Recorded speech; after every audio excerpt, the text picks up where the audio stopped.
Hello everyone, and welcome back to the Elder Scrolls 3 Morrowind. Picking up where we left off today, going into Castle Ebonheart, the Grand Council Chambers. Larar Mandus. To stand around and talk to you. You look like you do. Revan, Crusader and House Brother of House Revan. Asian Rain. Please Yes. stop walking. Jeez. Livis Othravel. You look like a slave trader. Witch hunter and disciple of the temple? You just got a lot cooler. Morrowind was a great nation before the Western men were even civilized. Sometimes it makes us impatient to hear the Imperials preach to us of civilization. I am a witch hunter. I dedicate body and soul to the destruction of profane magics. Most foul are necromancers, who defile the bodies and spirits of the sacred dead. Equally abominable are the evil Daedra worshippers. The Daedra lords delight in the torment and corruption of mortals, and they reward followers with terrible powers, always used for evil purposes. In employing the tools of the enemy, the spells of the College of Conjuration, I risk contamination, but fire must be fought with fire. Yeah, okay, you're pretty cool, I guess. I like you. I don't have a lot of patience for questions, Outlander. Okay, that's fair. Go back to your witch hunting by... Now, this looks like a grand council chamber. Am I right, Rusia Consciencian? Revan, agent and invoker of the Imperial cult. Raylan Lalu. Oh, so you're with House Redoran. Nightblade and House Brother of the Great House Redoran. You may speak. I don't have a lot of Galus patience for Drenham. questions, Outlander. Why do people keep saying that? Ooh, I like this thing you got on. It's very bejeweled. Sorcerer and Wizard of the Great House Telvanni. Okay, interesting. Guess it makes sense why you're so bedazzled. House Telvanni is one of the great houses. We value talent, knowledge, and initiative. Perhaps you would like to join House Telvanni. I think you're like the first Telvanni person I've met. If you steal from another Telvanni but still live, then clearly you deserve whatever you stole. Murdering your opponents by magic or treachery is the traditional way of settling disputes. If you win, then clearly your argument has more merit. You may be expelled, as in any other great house, but most Telvanni will not care or even know about it. I love them! Nerevar. When the Dunmer followed Veloth to Morrowind, there were many warring clans with no law or leader in common.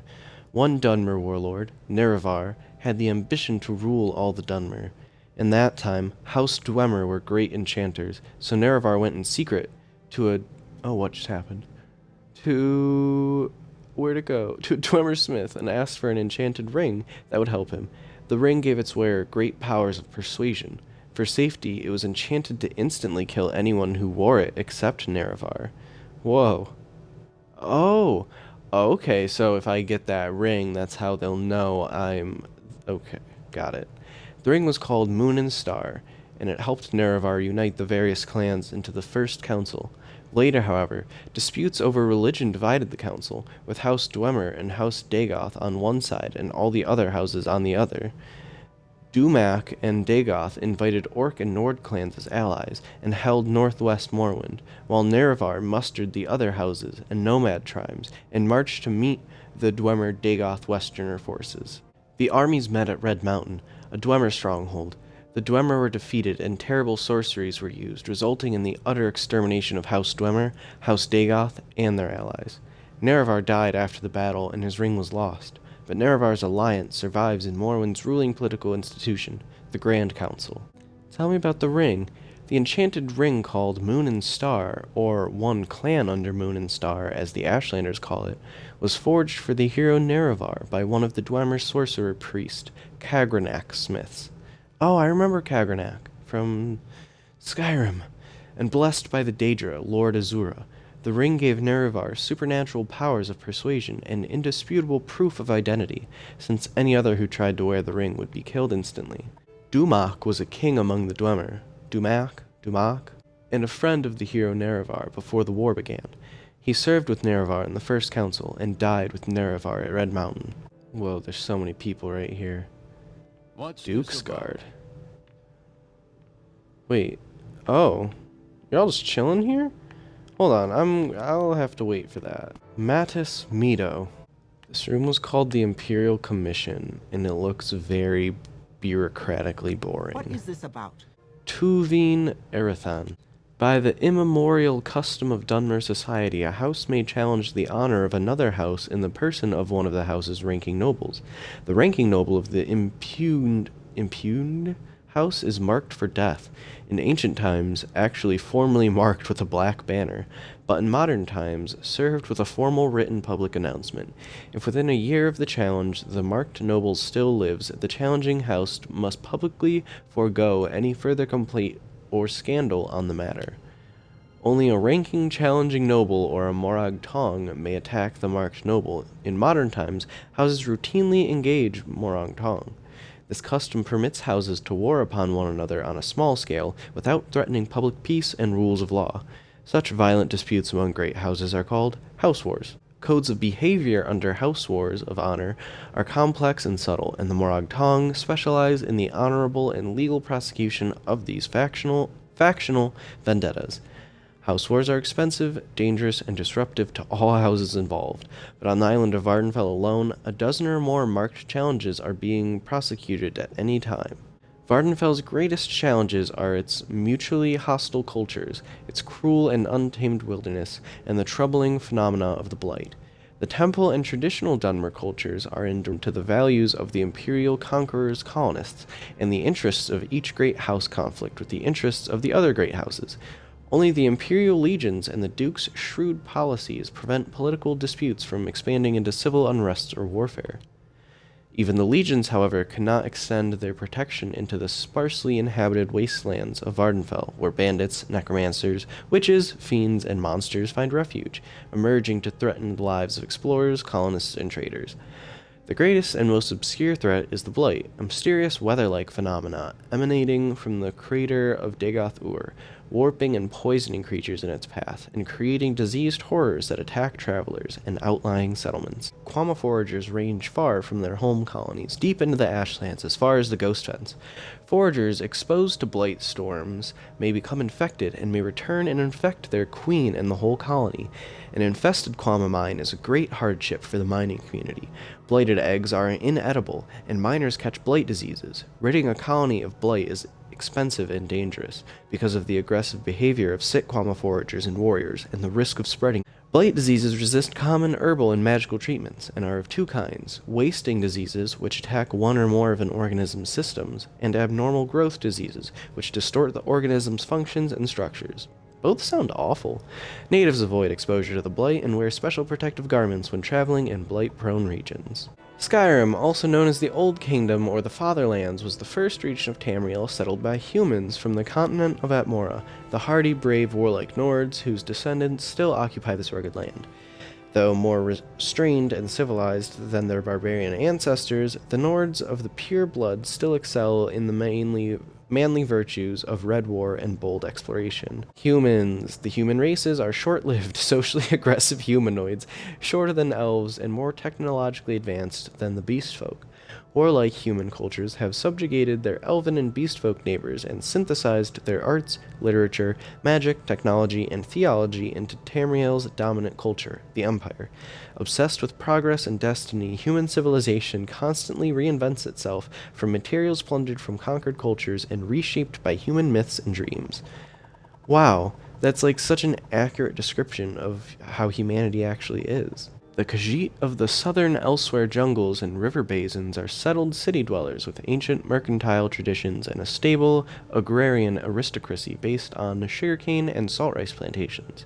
The nomadic tribal Khajiit of the dry northern wastes and grasslands are, by contrast, aggressive and territorial tribal raiders periodically under tribal warlords. United, the settled south has been quick to adopt imperial ways. The northern nomadic tribes cling to their warlike barbarian traditions. The Khajiit are the cat people of the province of Elsewhere. Though the race has a variety of subtypes, each with different forms and habits, only the smooth, quick, agile Suthre Rot are encountered on Vardenfell. When most people think of Suthe Rot, they think of thieves, with good reason, since many Suthe Rot are cunning, acquisitive, and slow to embrace the sanctity of personal property, but the speed, agility, and bold spirit of the Suthe Rot also make them gifted traders and adventurers. Most of the native Argonian population of Black confined to the great inland waterways and impenetrable swamps of the southern interior. There are few roads here, and most travel is by boat. The coasts and the northwestern upland forests are largely uninhabited. For ages the Dunmer have raided Black Marsh for slaves. Though the Empire has made this illegal, the practice persists, and Dunmer and Argonians have a long-standing and bitter hatred for one another. The Argonians of Black Marsh call themselves the people of the Root. They are equally at home on land or in water, and are magically gifted. Persecuted and enslaved by other races, they are cautious and secretive. Little is known of their homeland or native culture, and their alien physiology and customs are not well understood by scholars. Ald Sotha is a splendid Daedric ruin within sight of Vivec City. Though exotic and picturesque, it is a dangerous site, haunted by old magics, dark cultists, and their Daedric summonings, and not recommended for sightseers. Aldrune is the district seat of House Redoran and a large settlement. The Redoran council chambers are located inside the shell of an ancient extinct giant crab. Tracks lead north to Margan and Nissus villages and south to Balmora. Nissus is a small mining and trade village astride the Siltstrider caravan route between the northwest, West Gash, and Aldrune. I hate that sentence. Margan is a small isolated village in a remote region north of Aldrune. The Margan Shrine is an important temple pilgrimage site. Suran is an agricultural village in the northeastern corner of the fertile Ascadian Isles region. Two popular pilgrimage sites are nearby, the Fields of Kumu and the Shrine of Molag Bal. Located inland in the southeast of Vardenfell, Molag Amur is an uninhabited wasteland of rocky hills, steep-sided ravines, lava pools, and barren ash pavements. Pathfinding and travel is extremely difficult in the trackless wilderness, and it is complicated by frequent ash storms. The Ashlanders of Erebinimsum camp hunt game here, but few others venture into this region. The worst part of Molag Amur is considered impassable even by the Ashlanders. The Ashlander Erebinimsun camp tribe has a permanent settlement at, an isolated hut settlement in the middle of the desolate Molag Amur region. The large island of Sheergorad lies north of Vardenfell. Sheergorad Island and its associated lesser islands are a maritime wilderness extending north from Vardenfell into the Sea of Ghosts. The region is largely hostile and uninhabited, with two small villages at Ald Redania and Dagonfell. Dagonfell is the only settlement reached by ships. All other island-to-island transportation in Sheergorad must be provided by the traveler. Ald Redania is the site of an ancient ruined wizard's tower on the northern coast of Vardenfell on the western tip of a large island west of Sheergorad. Sounds pretty cool. Dagonfell is a tiny fishing village on the northern coast of Vardenfell on the large island called Sheergorad in the Azura's Coast region. The rugged coast and islands of the northern and eastern Vardenfell are called Azura's Coast. The region is rocky, infertile, and largely uninhabited, except for the outpost at Molag Mar, the Telvanni settlements at Sadrith Mora, the wizard towers at Tel Arun, Tel Mora, and Tel Branora, and Ahamusa Camp, and the remote fishing villages of Aldredania and Dagonfell on the north coast. There are no roads, most travel is by boat. Despite the rocky terrain, a variety of plants thrive on the regular rainfall. Sadrith Mora is the district seat of House Telvanni and home of the Telvanni Council. Though only one Telvanni councillor actually lives in Sadrith Mora is an island settlement and accessible only by sea and teleportation.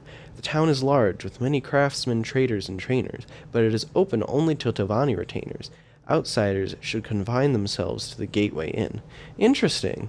In Telvanni villages, the settlement is dominated by the wizard's residence called the Telvanni Tower, a fantastic organic form grown and sculpted from stems, caps, and root-like holdfasts of the giant native mushrooms.